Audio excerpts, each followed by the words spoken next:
L'info sur Al24 News, bienvenue. L'hôpital Nasser dans le sud de la bande de Gaza a annoncé vendredi avoir reçu les corps sans vie de 5 prisonniers palestiniens dans le cadre de l'accord de cessez-le-feu conclu le 10 octobre dernier entre le mouvement de résistance palestinien Hamas et l'entité sioniste. Des sources diplomatiques internationales ont indiqué vendredi que le Conseil de sécurité de l'ONU se prononcera lundi sur un projet de résolution américain soutenant le plan de paix du président Donald Trump pour Gaza.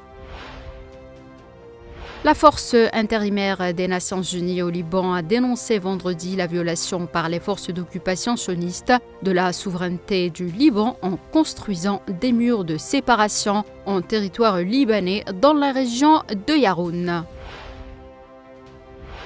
La Pologne a informé la Biélorussie de la réouverture de 2 postes frontaliers à partir de lundi et Minsk est prête à cela, c'est ce qu'a annoncé le service de presse du Comité d'État des douanes de la Biélorussie.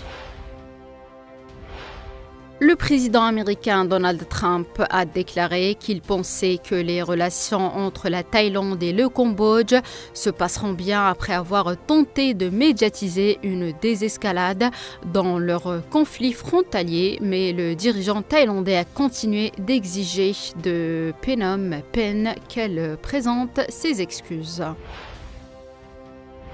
Les principales compagnies aériennes chinoises ont annoncé samedi proposer à leur clientèle le remboursement intégral de leurs vols pour le Japon après un appel de Pékin à éviter le pays en pleine crise diplomatique concernant Taïwan.